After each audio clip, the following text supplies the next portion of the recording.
The most famous image of the American Revolution captures the moment America might have died. Everyone recognizes this image, but the true story? That's what you're about to discover. The painting, Emanuel Leutze's Washington Crossing the Delaware, hangs in the Metropolitan Museum of Art in New York City. But Washington and his men? They were freezing on a river between Pennsylvania and New Jersey. The image has become an icon, reproduced on everything from classroom walls to coffee mugs. But few know the whole story behind this portrayal of the pivotal event that saved the revolution. Few understand the desperation, the impossible odds, or the treacherous reality of that river crossing, the terrible freezing march and the pitched battle that followed. This is not a story of inevitable triumph. It's a story of a nation on the brink of extinction, saved by one desperate gamble that would stun the world and revitalize a dying cause. Behind that heroic river crossing scene was a gamble so risky, so fraught with danger that it could have ended the revolution before it truly began. What you're about to hear is the true story behind that painting, and it's far more dramatic than the image suggests. In fact, the flag was not American, but what was then the Grand Union flag. The American crisis was deep, real, and aptly described by Thomas Paine with this opening line: "These are the times that try men's souls." To understand what drove Washington to that desperate Delaware River crossing, we must go back just months earlier.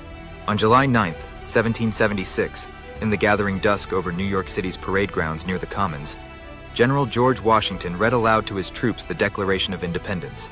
At this point, the Continental Army under Washington's command now had a clear mission and purpose: a new nation dedicated to the proposition that all men are created equal. For more than a year, 13 colonies had stood in rebellion against their government an ocean away. The Declaration of Independence transformed American rebels into revolutionaries, and 13 colonies became a union of states claiming independence. But independence, however grandly declared, would not be won by words. This army was made up of farmers, tradesmen, and artisans from every walk of life.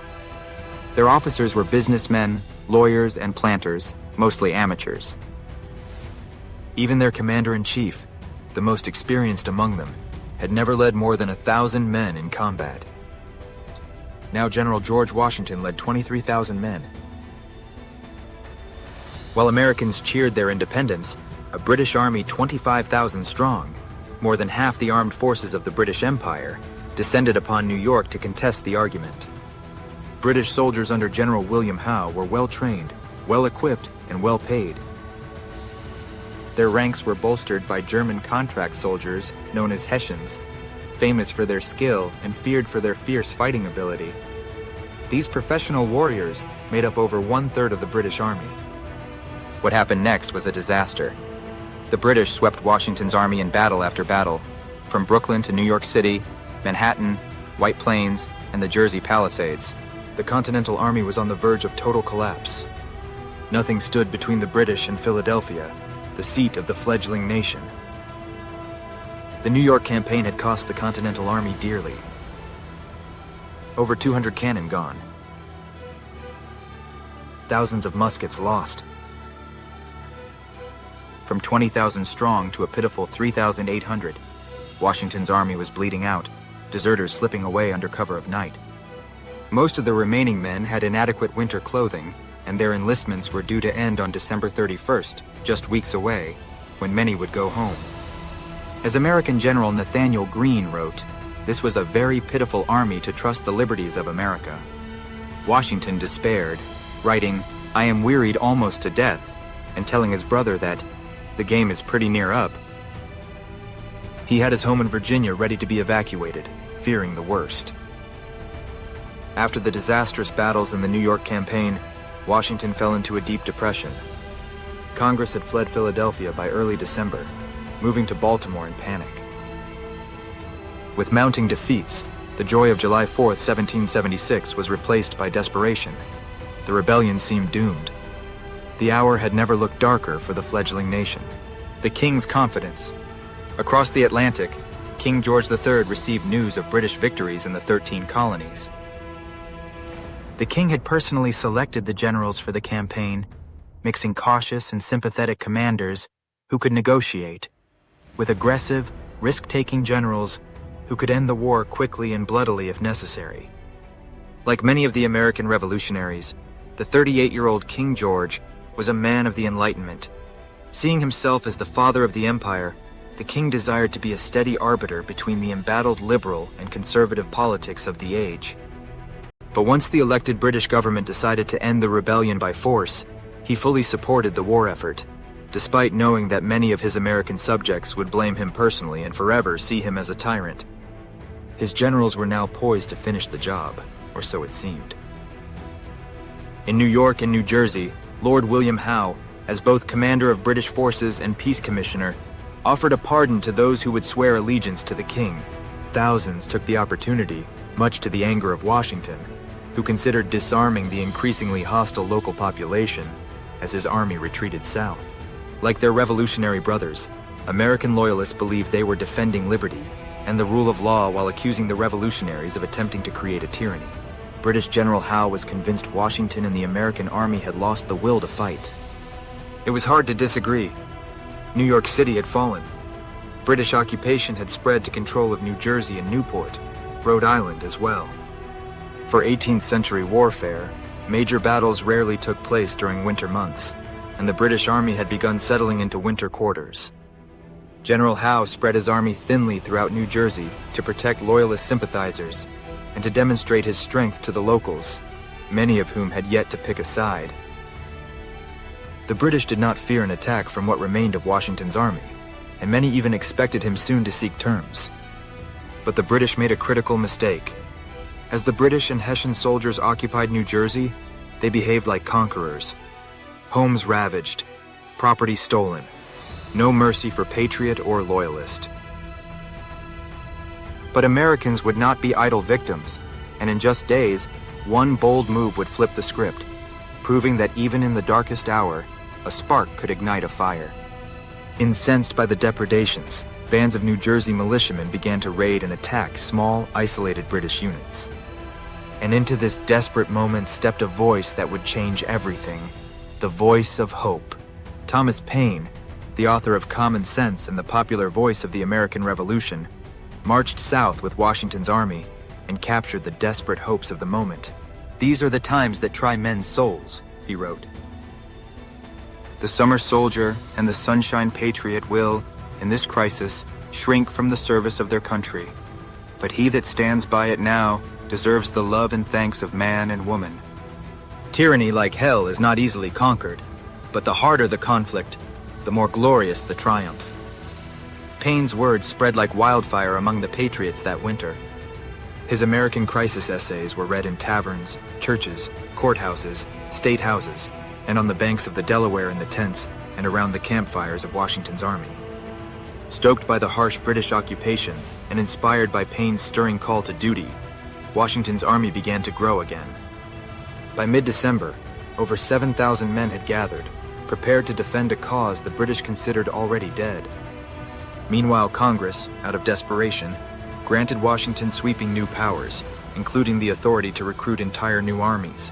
Many patriots were concerned about the amount of power given to one man, and feared that, as in ancient Rome, the new armies would become loyal to their general rather than the country. But Washington understood the danger of his near-dictatorial power and informed Congress, "I shall constantly bear in mind that as the sword was the last resort for the preservation of our liberties, so it ought to be the first thing laid aside when those liberties are firmly established." With the future of the United States resting on the shoulders of Washington and his shrinking army, his best intentions might soon become irrelevant if the situation did not dramatically change. A desperate plan. In its current state, Washington's army was in no position to defend the capital, Philadelphia. Its loss, combined with any further battlefield defeats in 1777, might well convince Congress to seek a negotiated settlement, as the British fully expected. Above all else, to keep the cause alive, Washington had to recruit fresh armies. But uncontested British control across New York and New Jersey made him look weak, crippling his ability to attract volunteers. To prove the war was not yet over, he needed to show the people that the Continentals were still in the fight and able to stand toe-to-toe against the British. If we can do something that is very visible and very symbolic, Washington reasoned, we might change the mood of the people, and we might find young men returning to our ranks. But time is short. Aided by spies in the field, Washington realized that while the British had more soldiers, they were thinly scattered along outposts and towns throughout New Jersey. One of the most important and vulnerable posts was Trenton, isolated by poor roads and manned by 1,500 Hessian mercenaries under Colonel Johann Rall. If Washington could cross the Delaware River quickly, he could strike the Trenton outpost before enemy reinforcements might arrive. All would depend on stealth and speed. On the British side of the Delaware River, Hessian Colonel Johann Rall was well aware that his small numbers made him vulnerable in Trenton, which offered little natural defense.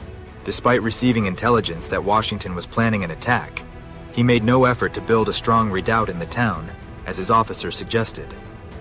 This was the opening Washington needed. But could a ragged army of farmers and tradesmen really surprise the world's finest soldiers? Washington bet everything on it.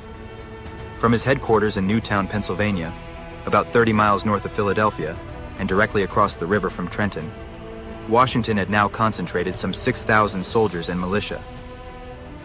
As perhaps a final roll of the dice, he devised a complicated plan to push the British out of Trenton, and then out of New Jersey altogether.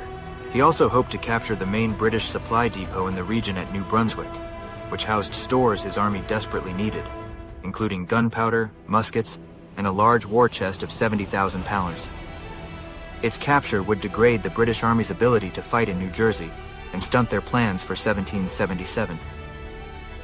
Just before Christmas, Dr. Benjamin Rush, one of the few members of Congress still in Philadelphia, visited Washington at his headquarters, Keith House in Upper Makefield Township, Pennsylvania. Washington revealed his plan to Rush. He would attack the Hessians at Trenton in a desperate surprise assault. Rush later wrote that as Washington spoke, he noticed the general scribbling words on scraps of paper. Washington pushed aside one scrap of paper that Rush retrieved. On it was written, "Victory or death." Washington intended to strike the Hessians before dawn on December 26th, the morning after Christmas. There existed really two choices, Washington knew, to either proceed or the entire enterprise collapses. Washington's attack plan called for a nighttime crossing of the Delaware on Christmas night. The army was to move in 3 columns. Washington himself would take 2,400 men across the Delaware northwest of the town. James Ewing's brigade of 800 Pennsylvania militiamen would seize the bridges across Assunpink Creek. Colonel John Cadwallader's 1,200 Philadelphia Associators and 600 Continentals would distract the Hessian Grenadiers and Scottish Highlanders stationed at Burlington. Washington wrote to Colonel Joseph Reed, "Christmas Day at night, 1 hour before day is the time fixed upon for our attempt on Trenton. For heaven's sake, keep this to yourself, as the discovery of it may prove fatal to us." On Christmas Day, officers received their orders along with the inspiring words from Thomas Paine's newly printed pamphlet, The American Crisis. To rally his men for the treacherous crossing, Washington ordered his officers to read aloud to the troops Paine's revolutionary words, published just days before. As night fell, Washington's men prepared to cross the icy Delaware River, and then the weather turned against them. The weather was the worst it could possibly be. A terrible winter storm blew in with wind, sleet, snow, and sheets of freezing rain. Many soldiers had no shoes, literally barefoot, wrapping their feet in rags for warmth. Their clothes were in tatters, and they were still wearing summer uniforms. A lot of the soldiers did not actually know how to swim, and the water was incredibly cold. This was the moment captured, or rather, reimagined, in that famous painting. But Leutze's heroic rendering masks the true desperation of what happened that night. The grand design began to unravel almost as soon as it started. In the pitch-black night, Washington stepped into his own boat, where the heavy-set Colonel Henry Knox was already seated. Washington nudged him with his boot and said, "Shift that fat ass, Henry, but slowly, or you'll swamp the damn boat." Cold, exhausted soldiers laughed as the joke spread among the ranks. Humor was rare that night, but it helped. Huge chunks of ice made the Delaware almost impassable. The ice floes nearly crushed their boats as they struggled to move horses and 18 pieces of field artillery, each gun weighing around 2,000 pounds, across the icy river. Washington himself crossed first, and watched the rest of his army struggle to follow. 3 separate groups were supposed to cross the river, but only Washington's force, 2,400 men, 18 cannon, and 200 horses, made it through. After 14 brutal hours, the general's troops had made it across. Washington brooded over the delay. With his entire army at risk, should he turn back? As I was certain there was no making a retreat without being discovered and harassed on repassing the river, he later wrote, I determined to push on at all events. When they finally reached the New Jersey side at 3 a.m., they were a full 3 hours behind schedule. With the icy river behind them, turning back was not an option. Unknown to Washington, Ewing's troops at Trenton Ferry and Cadwallader's force further south had both failed to cross. Washington's main strike force and his 2,400 men were now on their own. They immediately began a 10-mile march through deep snow toward Trenton. If they do not win this battle, it is over. The snow is coming down. The wind is whipping. They are freezing. They will either prevail or they will die. Tragically, 2 soldiers, wrapped in rags against the storm's fury, fell silent in the snow. The Revolution's quietest heroes, their final breaths were thought to whisper, victory or death. 2 frozen soldiers, their names lost, reminded everyone that freedom's cost was paid in blood. Though their names have been lost to history, they were the first to give their lives in what would become a turning point of the Revolution. Triumph would taste sweet, but at what price? By 6 a.m., the army was advancing silently towards town. Although the men were suffering in the conditions, some with only bloody rags for shoes, morale was upbeat, and the password given to identify friendly forces was victory or death. What happened next would shock the world. The unread warning, a fatal mistake. Meanwhile, in Trenton, the Hessians had been under pressure for weeks. Local militia constantly harassed their outposts, making it harder to tell the difference between a minor skirmish and a serious threat. Defending Trenton were 3 battle-hardened Hessian regiments, 1,500 men, under the command of Colonel Johann Gottlieb Rall. Contrary to legend, they were not drunk or even drinking. They were on high alert. Hessian pickets guarded the approaches to Trenton. Those not on duty slept in battle dress with loaded muskets and bayonets fixed. But on Christmas night, something happened that would seal their fate. A loyalist farmer brought a note to warn Colonel Rall that the Americans were crossing the Delaware and were approaching Trenton. The sentries handed the message to Rall while he was either at dinner or playing cards. He slipped the note into his coat pocket without reading it. As Rall sat laughing with his officers, the Americans crept closer, their footsteps silenced by the falling snow. That same note was later found in his coat, still unopened. After Rall had been mortally wounded in battle, Rall believed Washington's men were too beaten to mount an attack. His defenses were incomplete. No trenches or barricades as defenses. The Hessians were armed and alert, but they were unprepared for a full-scale assault. Hessian patrols sent out from Trenton in the early hours began returning at 7 a.m., having seen nothing in the dense snow. All was quiet for the Hessians in Trenton as the sun rose on Boxing Day 1776. They had no idea what was coming. The Battle of Trenton. Lightning strike. American Major General John Sullivan, recently released by the British, took his division along the River Road, while Major General Nathaniel Greene marched on the Pennington Road a mile to the east. At 8 a.m., Sullivan's and Greene's forces arrived at the outskirts of town and stormed into Trenton from 2 directions. Snow muffled the shouts as muskets cracked like thunder, the air thick with acrid smoke and the metallic tang of blood. Hessians, scrambling from their quarters, faced a wall of bayonets glinting in the dawn light, each clash a fight for survival. Greene was the first to meet Hessian pickets, who opened fire at what they initially assumed was another Continental raid. But the sheer number of Americans made the Hessians fall back into town, where they took up firing positions in the mostly abandoned houses. This cleared the way for Major General John Sullivan's men, who began advancing into town with the aim of capturing the bridge on Assunpink Creek and cutting off a key line of retreat for the Hessians.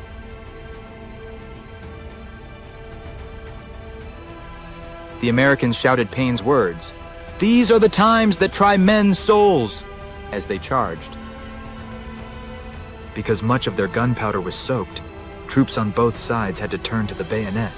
Colonel Rall became aware of the battle, ran out to join, and ordered regimental colors brought into the street. The 1,500 Hessians began to pour out of their quarters, many half-dressed, and assembled to the sound of drums and cannon fire. Despite being told that Trenton was being surrounded, Colonel Rall did not appreciate the danger his army was in. He also had no designated rally point to organize and assess the situation.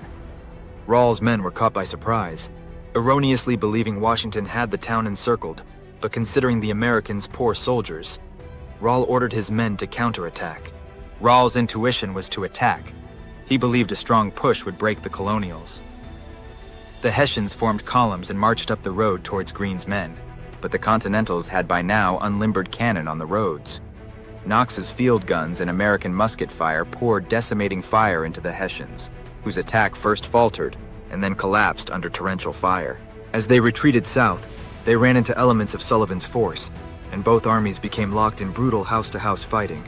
As much as the Hessians tried to resist, their situation was bleak, and the majority of the men started to retreat to an orchard just outside of town to regroup. By this point, Sullivan had taken possession of the bridge, and Rall's options were fast running out. Rallying his men for one last frontal assault, Rall was shot twice in the side. In the confusion, he fell from his horse, mortally wounded. He died later that night. Heavily outnumbered, with no commander or way of retreat, the Hessians could do no more. By 9 a.m., only an hour after the attack had started, the garrison at Trenton capitulated. The entire battle had lasted less than 2 hours. In a stunning victory, Washington had captured almost 900 Hessians, with another 100 dead or wounded. The casualty figures reveal the nature of the American victory. American casualties included the 2 soldiers frozen to death during the night march, 0 killed in battle, and 5 wounded in battle, including future President James Monroe, who suffered a severe shoulder wound. Hessian casualties totaled 22 killed in action, including Colonel Johann Rall and 3 other Hessian colonels, 83 wounded and 896 captured, with approximately 400 escaping. Marching with Washington during that first American Christmas were future leaders: James Madison, James Monroe, John Marshall, Aaron Burr, Alexander Hamilton, Henry Knox, and Thomas Paine, who fought not only with his pen, but with his musket. These men risked everything for genuine liberty earned on frozen battlefields.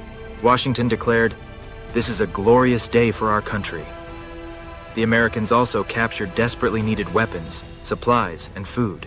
More valuable than guns or ammunition, however, was the victory itself. General Washington had shocked the greatest empire of the day. The victory electrified the colonies. People who had believed the war was lost now saw that the British could be defeated. One British officer foresaw the implications, writing, "I was exceedingly concerned, as it will tend to revive the drooping spirits of the rebels and increase their force."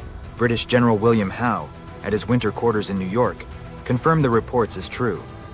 Howe's response was to send the aggressive General Cornwallis south to recover the initiative with 5,500 men. Laden with captured supplies, Washington's army slipped back across the river into Pennsylvania. The victory at Trenton had electrified the colonies and proven the Continentals could stand against the world's finest soldiers. But as Washington well knew, a single victory would not win independence. Time was running out. His soldiers' enlistments ended in just days. The British, stung by their defeat, would surely respond with overwhelming force. The gamble at Trenton had succeeded beyond all hopes, but the 10 crucial days that would transform the Revolution were far from over. Washington and his weary men would soon face their greatest test yet, one that would demand even more difficult decisions and even bolder action. The crossing of the Delaware had saved the Revolution, yet it was only the beginning. But could Washington's army survive what came next? Following Washington's victory at Trenton on December 26, 1776, the Fox and Hound chase began as British General Charles Cornwallis rushed to trap the Americans after their surprise win and confidently declared he would bag the old fox. Washington cleverly outfoxed Cornwallis by leaving campfires burning as a decoy, slipping his army around Cornwallis's rear under cover of darkness on frozen roads to pursue a continued offensive for the Americans. The Trenton victory was the beginning of 10 days that British historian Sir George Otto Trevelyan noted for posterity as follows: "It may be doubted whether so small a number of men ever employed so short a space of time with greater and more lasting effects upon the history of the world." The painting in the New York Museum depicts the start of the story of those 10 days. The ensuing saga of the Fox and the Hound is to follow to complete the story of how the American Revolution was saved. Subscribe to Constitutional Soundbites to be notified of when The Fox and the Hound is released, and more videos on history and law.